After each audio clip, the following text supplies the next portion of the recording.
Alright, I'm back from another Destiny video, and I have complained about stasis, I have complained about transmog, so I thought it was time to veer back into the realm of positivity about Season of the Splicer, because I am playing it a lot, and I am enjoying myself, and I wouldn't be playing if I wasn't having at least some degree of a good time.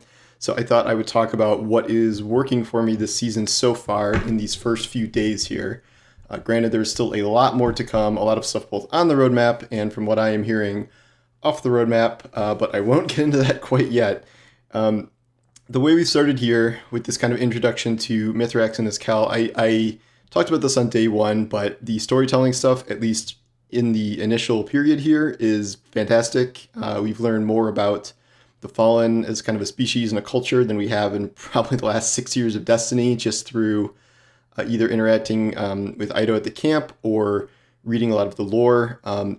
Since I recorded my first video, I've kind of been trying to explore the lore a little bit and have discovered some pretty great things that they've jammed into the lore here in ways you wouldn't expect and that you will miss if you don't kind of try to explore everything.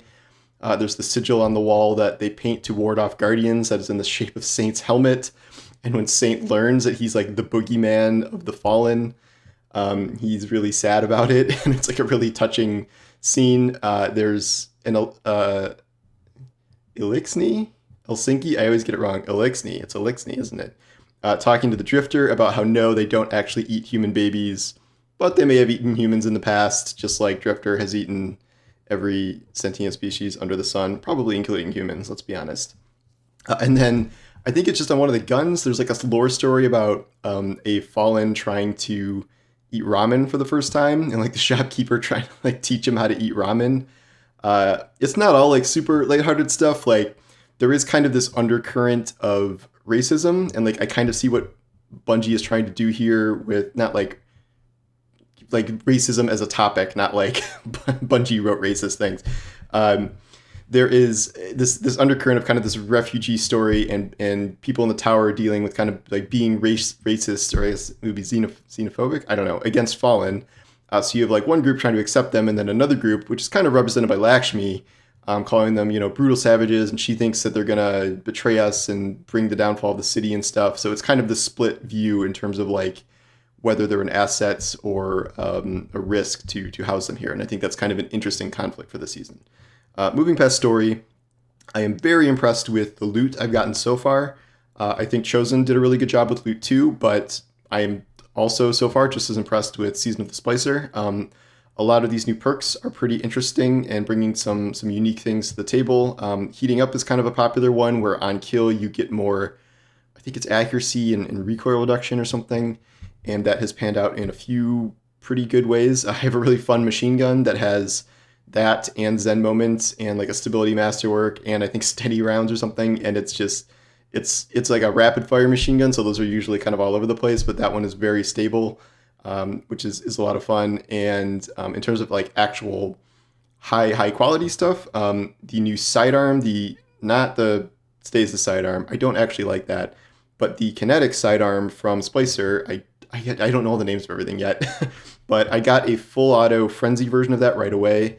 And bringing that full auto into Crucible, man, that thing is destructive. And I very much enjoyed that. I'm a big sidearm person in general, as you probably know by now. And I've always been wanting something to replace my Breachlight. Brass Attacks is kind of Breachlight because it's the same archetype, whereas this is more like Drang a little bit. But once you put Rapid Fire on the single shot and the rate of fire goes up, like it rips, as they say. It is fantastic. Also great in PvP is GRIDSKIPPER, which is this new energy pulse rifle that I don't really even have, like, I don't even know what the god roll is for it per se, but like I have a heating up snapshot sights, and something about that gun is it's a rapid fire pulse, which are like not exactly on meta. Like we had, I think, Time Worn Spire from Iron Banner come back, but like this thing is just so good. It just feels amazing, and like I don't think I'm the only person to say that. I've seen like other actual PvP people talking about it too. So I'm very curious to see if that kind of gets wider use adopted, because it feels fantastic to use. It looks cool. The reticle's cool. Like I've really been enjoying that. I am currently looking for a anything approaching a reasonably good roll on the CHROMA auto rifle. I just finally got like my first drop of that recently, but it seems really good. It's a rapid fire auto that just, it feels a little bit like the old Valkadens, and I'm really enjoying it. I have a Subsistence Thresh one, I think. I love Subsistence Rampage. I think that's a roll you can get. So that's been pretty fantastic so far. The shotgun is fine. I haven't really seen anything to make that stand out against the other shotguns so far, but I'm really enjoying the return of the class swords. That's been really fun. I do have to get swords to get one of the umbrals unlocked, so I've been running around with Quickfang and my Hunter, which is a blast. And then they've changed the Warlock one, so it's not just a boring normal sword, it's now a vortex frame like guillotine. So, but it's solar, so you have this little solar fire spin move you do now, which is very cool. I did get Null Composure, the Pinnacle Fusion Rifle. It is not very good. It is not loaded question 2. It's a rapid fire fusion that has Reservoir Burst, but Reservoir Burst A does less damage now and is harder to activate because you need so many rounds. It's got like 8 rounds in the clip and it has to be full. So you will just not often have a situation where that happens. I have heard Plug 1, the new fusion rifle from the Nightfall, can also roll Reservoir Burst, and it's just a better version of No Composure. So I actually think later today I'm going to start trying to farm some Nightfalls for that. And so we'll see about that. Moving on from loot a little bit, I may have forgotten something I'll come back to, but I am enjoying the loop a little bit more. Like, I will say that I like Battlegrounds more, at least so far, than what we're seeing from the Override event, and which is like a better version of the Arrivals public event, but it still feels very kind of public eventy, and it's in such a confined space that 6 players almost seems like too many, and like I'm almost barely killing anything because there's so many people running around also killing things. But I like the loop of it in that it is not hard to run. Like, it's shorter than most Battlegrounds, I think, overall, and you're able to farm up. There's only really one single material for both upgrades for it and for focusing umbrals, and there's not like charges per se that you build up in quite the same way. And if you do, it's like a little bit easier than it used to be, and it doesn't feel like as oppressive as the whole hammer charge thing. And like, you know, it would cost like 3 hammer charges or something to rack it up. But sharing one currency is a lot better, and there are no time gates on it, at least right now. So there are like 5 upgrades blocked off, and we don't know when those will arrive. One may have to do with the Pinnacle mission that's coming. But if you want, like, you can just grind the living hell out of the thing right now and get all the upgrades you want, focusing first on the ones that give you the most data material or whatever it's called per run. And then once you get that, it's like 55 a run. And if people start figuring out how to activate that little goblin that spawns that gives you, I think, 25 more, that would be very helpful. I think I've heard that if someone different dunks the data orb during the moat phase, if it's 3 different people, that guy will spawn. So if we can spread the word about that, if that is true, just make an effort to go in at least once and be the person that gets the ball, and then don't do it any more times. I know some people think they're like the dedicated ball runner for this event because a lot of people just don't bother going in there. But if you want an extra almost, 50% gain on data materials, like, at least try and get it once. And I think that's the best way we can try and coordinate, where if everyone has this mindset to just do it once, then we should hopefully get 3 different people doing it on occasion. So if that is not the way to spawn it, and testing proves that, ignore everything I just said. But for now, that seems to be the thing to do. And the loop seems really good so far.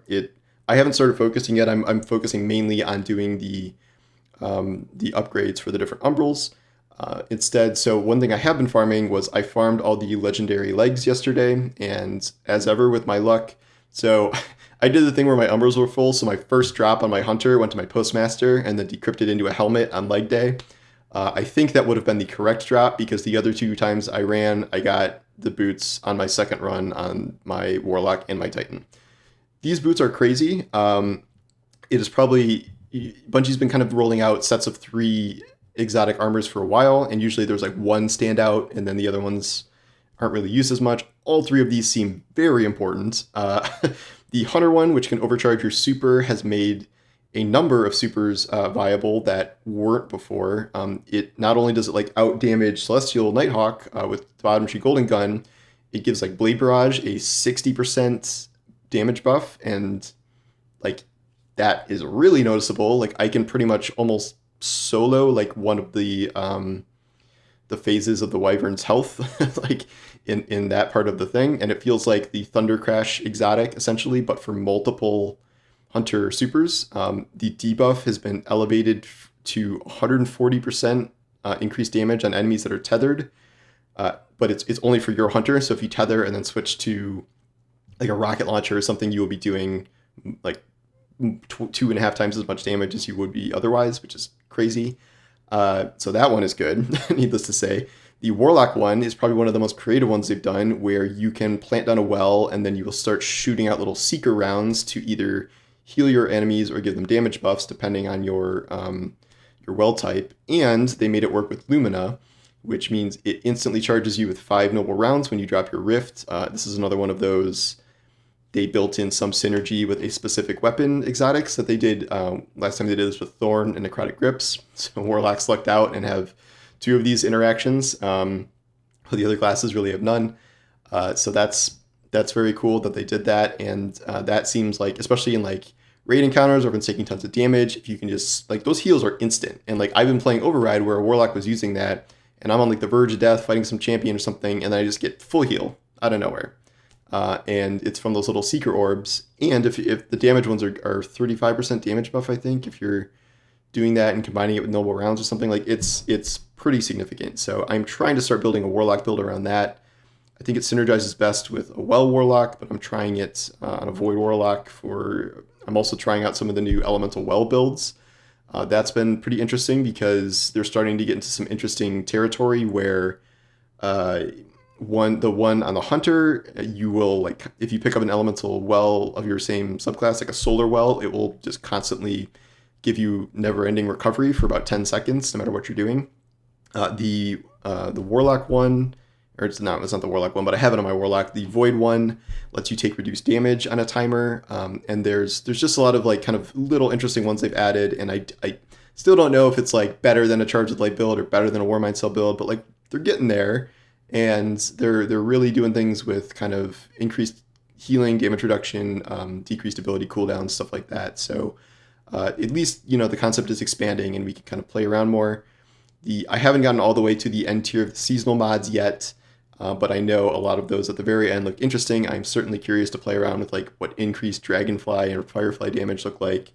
I was interested in the one where champions explode when you stun them, which was really great on barrier servitors because it blew up everything around them that it was previously shielding, but it bugs out overload heroes. So if you stun an overload captain with the explosion, it'll like unstun it and it will immediately start moving and shooting again. So I had to turn that off when I did my Lost Sector runs. I should have played a Lost Sector run at some point during this conversation, but so that's bugged, and the glitching captain bug I think has been there for a while. But in short, there are a lot of new tools that they have introduced here, and almost all of them are interesting. There are a few standouts that I just don't like Null Composure does not really seem to be living up to the name of a pinnacle weapon, and I do not like the Cryosthesia Stasis sidearm, not just because it is annoying in Crucible. I just don't like the way it feels. It, like, giving it the ability to freeze makes the rest of the sidearm like really clunky. Like, it just doesn't feel good to use compared to so many other sidearms in the game.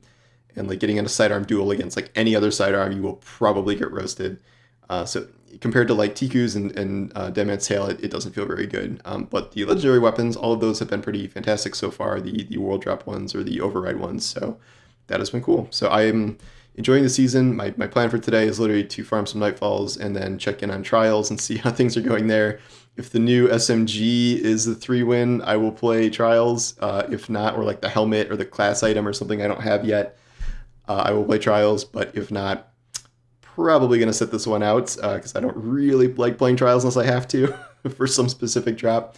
But we'll see how it goes. The one exotic I didn't touch on was the new Titan exotic that makes you heavily stasis resistant. So that may be meta for the coming kind of competitive landscape here. So not going to go down the stasis rabbit hole again. But in short, that's where we're at now. Evie, are you sleeping? Evie's sleeping over there. But she says hi. Your fans want to see you. Okay. And yep, that's all for now. And thanks for watching. I will be playing all weekend, and next week at Reset, we should see. I think there's a new override, and there's probably going to be some story stuff. Oh, now she's up. Okay. So there will be plenty to talk about. Most of my videos these days are probably going to be Destiny, just at season launch here. And not a whole lot is happening in my other looters, so we'll maybe there'll be some big Cyberpunk DLC drop or something, but we'll see.